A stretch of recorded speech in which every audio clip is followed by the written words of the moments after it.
Tava contando pro Felipe sobre uma situação que eu vivi esses dias. Uma pessoa me colocou numa situação desconfortável em público. E eu consigo ver que ela não teve maldade, de verdade. Eu acho que ela tava tentando fazer uma brincadeira. Ela achou engraçado pegar uma vulnerabilidade minha e transformar aquilo em humor na frente de um monte de gente. Isso já é uma camada da história, porque às vezes alguém não tem a intenção de machucar, mas machuca do mesmo jeito, e as duas coisas podem ser verdade ao mesmo tempo. Nos últimos anos eu tenho prestado muita atenção em uma frase bíblica: orai e vigiai. Comecei a prestar atenção até por conta do meu irmão. E para mim esse vigiai quase sempre significou vigiar o ego. Eu morro de medo de que o ego me impeça de crescer, de que ele me convença de que eu já sei o suficiente, de que eu sempre tenho razão, de que eu não preciso mais olhar pra mim. Mas nesse último ano, outra palavra começou a chamar muito a minha atenção, por conta da Brené Brown: vergonha. Eu tenho feito uma oração silenciosa que tem me acompanhado, que nem o meu ego e nem o meu medo da vergonha me impeçam de crescer. Eu falo isso acho que quase todo dia, porque vergonha é uma palavra muito curiosa. Ela nem sempre aparece quando fizemos algo errado. Às vezes ela aparece porque alguém nos coloca em uma situação humilhante. Existem violências que chegam sorrindo, violências que vêm disfarçadas de piada, de brincadeira, de eu tava brincando, mas no fundo colocam alguém numa posição em que parece que a vergonha é da vítima. Às vezes a vergonha não tá em quem foi exposto, tá em quem escolheu expor. Só que para perceber isso é preciso presença, porque quando alguém faz isso diante de outras pessoas, tudo acontece muito rápido. Você sente vergonha antes mesmo de conseguir perguntar: pera, essa vergonha é realmente minha? E foi aí que, enquanto eu contava essa história para o Felipe, eu percebi uma outra coisa. Na hora eu não tinha percebido. Depois também não. Tava incomodando, mas não tinha percebido. Eu tava tão ocupada tentando entender o que aquela pessoa tinha feito que eu não tinha parado para olhar para mim. E aí veio uma pergunta incômoda. Eu gostei da forma como eu reagi? Porque existe uma diferença enorme entre reconhecer que alguém atravessou um limite meu e reconhecer que eu também não fui a pessoa que eu gostaria de ter sido naquele momento.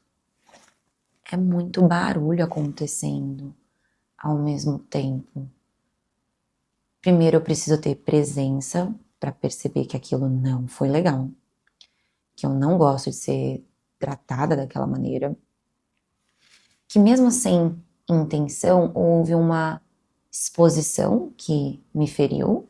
Aí eu também preciso ter presença para entender que nem toda vergonha que eu sinto me pertence, mas depois disso, eu também preciso ter coragem para olhar para a vergonha que é sim a minha. Não porque eu tenha feito algo grave, não foi nada demais, na verdade. Olhando para a situação, ninguém me julgaria pela forma como eu reagi. Foi tipo nuances assim. Esse nem é o ponto é que eu me conheço. E se eu enxerguei um lugar onde eu posso amadurecer, por que eu escolheria não amadurecer?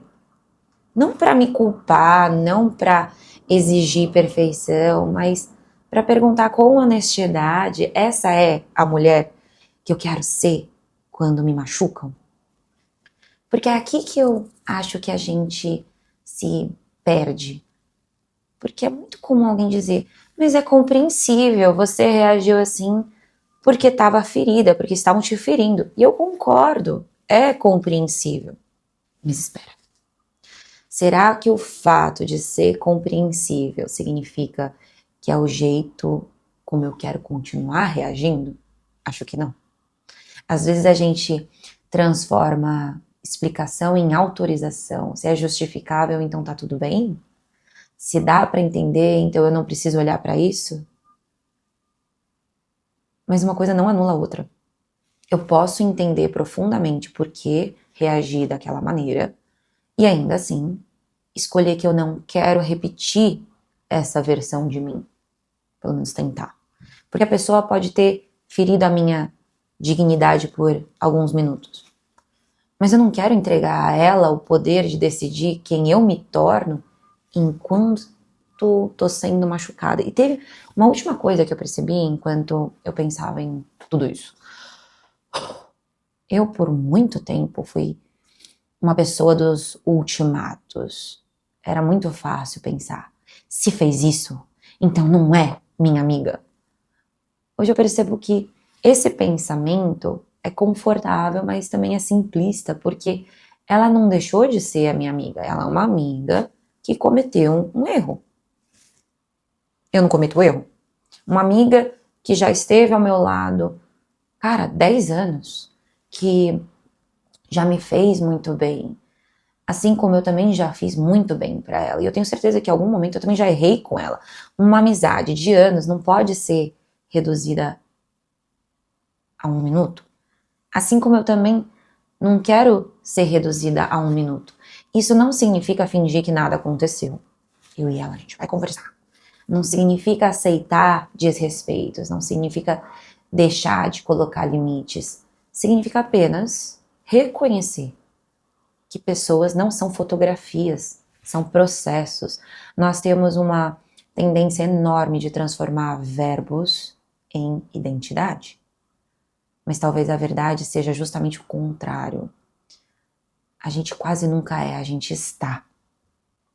Estamos maduros, estamos inseguros, estamos egoístas, estamos generosos, estamos conscientes, estamos distraídos, estamos na nossa melhor versão ou muito longe dela.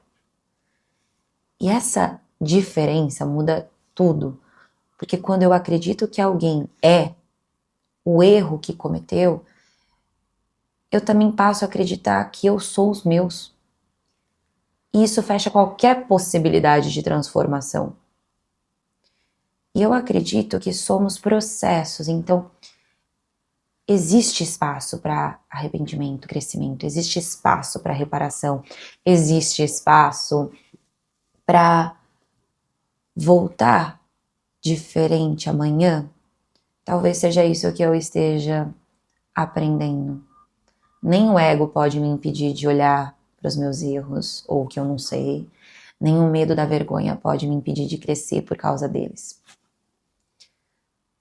Mas também não quero permitir que a vergonha que pertence ao outro passe a morar em mim. Porque há vergonhas que precisam ser devolvidas. Olha, isso aqui é seu. E há vergonhas que precisam ser escutadas. A sabedoria está em discernir uma da outra. No fim, talvez o verdadeiro trabalho da vida não seja impedir que as pessoas nos machuquem. Isso muitas vezes está fora do nosso controle.